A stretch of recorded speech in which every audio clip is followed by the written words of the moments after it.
It was supposed to be the most wonderful and special night of her whole life. My wife was finally opening the restaurant of her dreams, a place she had talked about for so many years. The air inside the building was thick and heavy with the smell of fresh lemon cleaner and the scent of brand new paint that had just dried on the walls. Everything in the room looked shiny and perfect.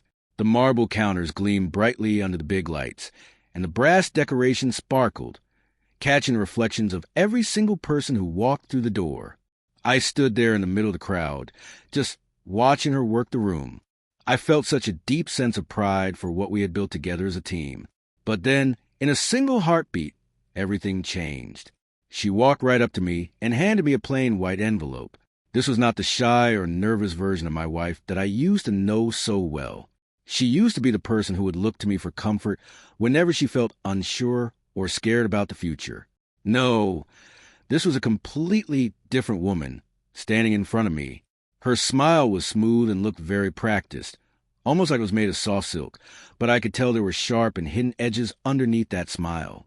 She looked me right in the eye and called me her practiced husband right there in front of everyone we knew.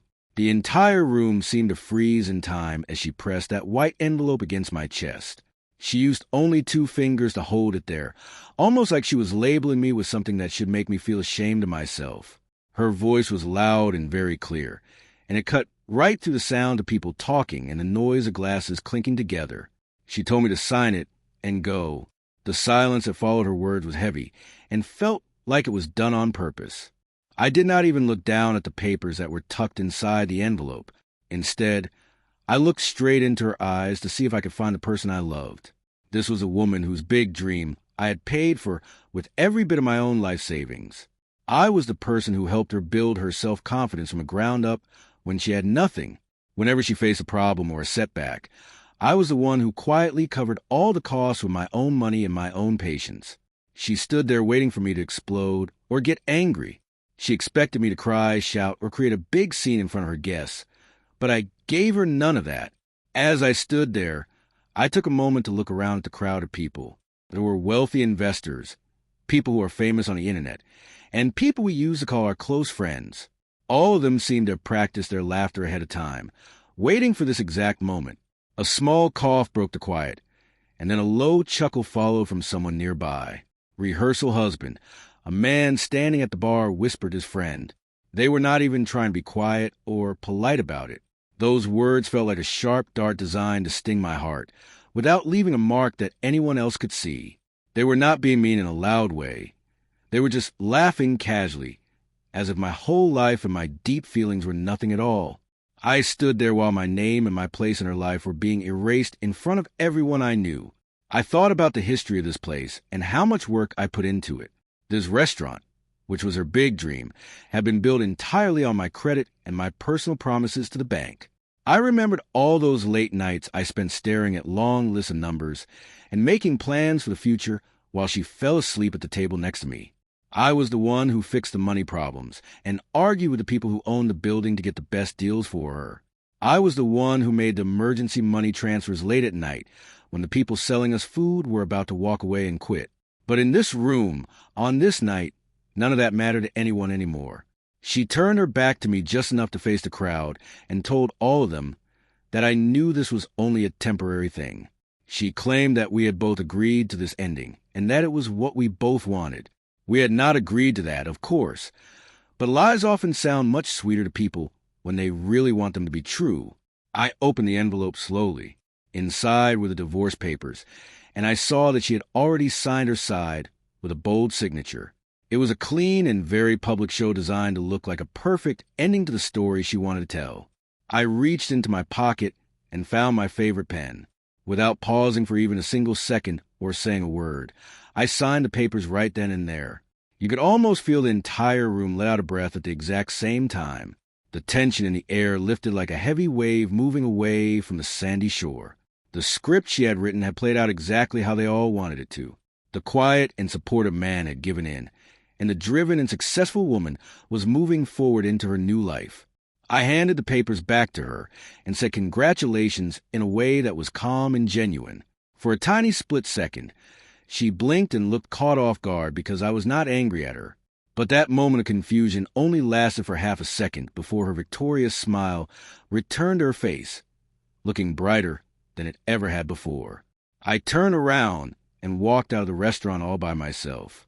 Outside, the night air was crisp and felt very neutral against my skin.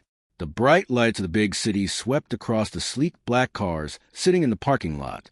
These were cars that I had helped pay for with my own hard work. I got into my own car and just sat there for a long moment without turning on the engine or moving. That was when the feeling finally hit me. It was a clean and very clear break from everything I had known. I did not feel rage or a broken heart in that moment. I just felt a great distance growing between us. I realized right then that love does not always end with a loud bang or a big, ugly fight.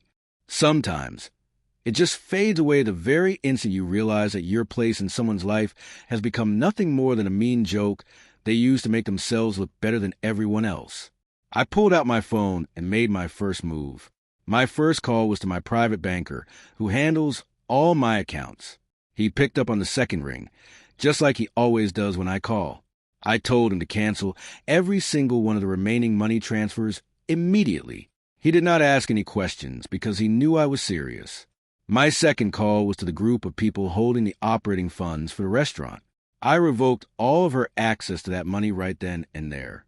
The $8 million I had promised to give to the business, money that was already scheduled to be sent very soon, was now moved back into accounts that she could never reach. My third call was to my lawyer. I told him to freeze all of my financial risks and stop any more money from leaving my accounts tonight. As I drove home through the quiet streets, the systems I had quietly helped to create began to fall apart because I was no longer there to hold them up. I finally got home, poured myself a small drink, and sat in the quiet of my living room. Then my phone started buzzing on the table.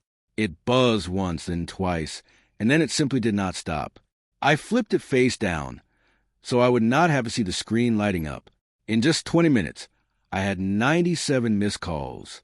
They were from her business manager, her head chef, and even people I did not know. The voicemails were piling up one after another like a frantic heartbeat, but I did not play a single one of them. The first knock on my front door came just after midnight. I waited and did not move. The second knock was much louder and was no longer a polite sound. When I finally opened the door, there she was standing on my porch. The smile she had at the restaurant was completely gone, and there was no audience there to see her act. Her makeup was smeared down her face, and her hair looked very messy. She was the real person behind the act, and she looked completely desperate. She told me that something was very wrong. I leaned against the door frame and asked her if it really was. She pushed past me and walked into the house, her high heels tapping on the floor like a ticking clock in the silence. She told me the accounts were empty and that the people who sold her supplies were blowing up her phone with angry calls. I looked at her evenly and reminded her that she was the one who told me to leave. She spun around and told me this was not a joke. I did not smile back at her. Her eyes searched mine for a long time, and she finally realized that the world had changed forever. She told me I could not do this because I would destroy everything she had worked so hard for. I took a sip of my drink and told her the simple truth. I did not destroy it. I was the one who built it in the first place. She tried to tell me that her mean behavior at the restaurant was just business, but I simply nodded and said that I agreed completely. She reached for my arm to try and stop me, but I moved away from her touch. The quiet between us was filled only by the low hum of the city outside the window. She told me that people were watching her and that if the restaurant failed now, it would be over for her. She swallowed hard and promised to fix everything and make it right if I would just put the money back where it was. I looked at her and really saw her for the first time, a woman who traded kindness for being mean because she thought my soft heart was a weakness. I told her I was never her practice husband. I was the foundation that held her up. Her shoulders dropped, and she said the word please, a word I had never heard her use before in all our time together. I told her that I did not humiliate her or make fun of her in front of other people. She was the one who did that to me because she did not think I would care or fight back. I finished my drink and reminded her of what she said about acting. I told her I did exactly what she asked for that night, and that it would be the very last time I ever helped her. Her phone rang again, but she ignored it. She backed toward the door and told me I was enjoying this. I told her I had thought about it, and I was simply accepting the situation for what it was. She left without saying another word. By the next morning, the whole story had changed. The grand opening was delayed and eventually scrapped. The investors left, and the restaurant became a place people avoided. A few weeks later, I saw one of the men from a bar. He told me I did not deserve what happened, but the real reward was not the money I saved. It was a moment I realized I did not have to yell or fight to show who I was. I just signed the paper and walked away.